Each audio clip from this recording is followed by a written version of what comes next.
कौवा।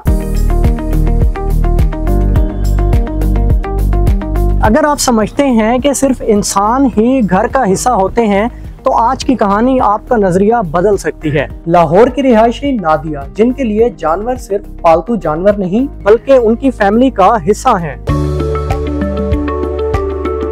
मेरा नाम है नादिया ख्वाजा हसन और मैं तकरीबन पिछले 7 सालों से अपने एनिमल्स जो हैं वो रेस्क्यू कर रही हूँ। इंजर्ड जो सड़कों पे होते हैं, जख्मी हो जाते हैं उनको। तो मेरे पास तकरीबन 50 to 60 कैट्स हैं और डॉग्स हैं हमारे पास। उसके बाद मेरे पास गधे हैं, कोई 7-8 गधे हैं। उनके जख्म जो होते हैं, जख्मी जानवर, उनको ट्रीट करके स्पे न्यूट्र करा के हम लोग उनको रिलीज भी कर देते हैं। और बहुत से ऐसे भी हैं जो मेरे शेल्टर पे मौजूद हैं और मेरा खुला शेल्टर है। आते हैं जाते हैं जानवर, मैं उनको कैद नहीं करती क्योंकि जब उनका जख्म ठीक हो गया है, स्पे न्यूट्र हो गए तो उनको आज़ाद जीने का हक है, तो मैं उनको आज़ाद कर देती हूँ। हमने पहली जो कैट रेस्क्यू की थी हमारे घर में ही सोसाइटी में थी और उसका नाम हमने माचो रखा था। मेल था, उसका काफी जख्म था, इंजर्ड था।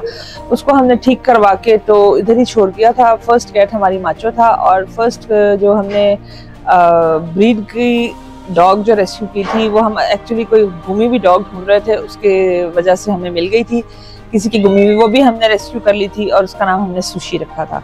तो बस इसी तरह ये सिलसिला चलता रहा, हमें जख्मी जानवर मिलते रहे और हम रेस्क्यू करते गए और आज हमने इतना ज्यादा माशाल्लाह बना लिया अपना शेल्टर भी। और एक्चुअली मेरा जो है वो डॉग शेल्टर है, कैट्स जो है वो मेरे घर पे ही हैं। मेरे घर में ऐसी प्रॉब्लम नहीं है क्योंकि मेरे हस्बैंड जानते हैं कि मुझे जानवरों का शौक है, इसलिए मुझे कुछ नहीं कहते। इससे मेरी फैमिली जो है माशाल्लाह माशाल्लाह बहुत सपोर्टिव है और मेरी फैमिली सबके पास डॉग्स और कैट्स हैं। सारे मेरे बहन के भाई और मेरे मामू खाला सबके घरों में कैट्स और डॉग्स हैं। लोग कुछ इतना ज्यादा इंटरेस्ट नहीं लेते हैं इस चीज में, लेकिन मेरा शौक है तो मैं वो अपना शौक पूरा कर रही हूँ। ये मैं शौकिया कर रही हूँ, ये मेरी जॉब नहीं है या मेरा कोई बिजनेस नहीं है। मुझे शौक है जानवरों का, उनको तकलीफें देख के फिर नहीं रहा जाता तो उनका ट्रीट करवाना पड़ता है। तो ये मेरा शौक है, मेरा मजबूरी नहीं है या इस तरह से नहीं है। तो अब ज्यादा होते जा रहे हैं गधे, तो फिर ऑब्वियसली आपको पता है छोटी जगह पे नहीं रह सकते, उनको नरम जगह चाहिए चलने के लिए। उनकी टांगे खराब हो चुकी हैं क्योंकि ओनर तभी निकालते हैं उनको जब उनकी टांगे वगैरह खराब हो जाए और वो काम के काबिल ना रहे। तो उनके लिए फिर हमें नरम जगह की जरूरत है, नरम जमीन हो और छत हो। तो इसलिए बाइट तो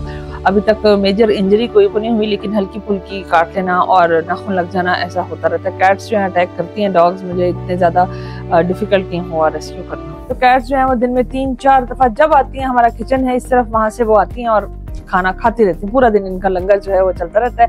और डॉग्स को हम 24 घंटे में 1 दफा खाना देते हैं और खाने में अच्छा खासा पानी डालते हैं क्योंकि डिहाइड्रेशन हो जाती है उनको, और 1 दफा देते हैं। पहले हम 2 दफा देते थे खाना, लेकिन हमारे डॉक्टर ने मना किया कि जी 2 दफा ना दें कि ये इनको मसले होंगे, आगे बीमारियां ज्यादा लग जाती हैं। ये जो कैट्स हैं बहुत ज्यादा प्यार करती हैं और डॉग्स को तो आपको पता ही है, होते ही कैसे हैं वफादार, तो काफी प्यार करते हैं। और अगर काफी दिन ना मिले इनसे, अगर हम कहीं गए हुए हैं तो ये उदास हो जाते हैं बच्चे। फिर जाओ ना कई दिनों बाद वापस आते एकदम सारे भाग के आते हैं। इवन जब हम बाहर खाना डालते हैं तब भी सारे बच्चे आ जाते हैं इकट्ठे होकर। मुझे ऐसे ही महसूस होता है जैसे बच्चे माँ को मिलते हैं। ऑब्वियसली मुझे इनसे प्यार है और बच्चों की तरह ही हमने रखा हुआ है, तो फीलिंग्स फिर इनके लिए और हो जाती है ना हमारी।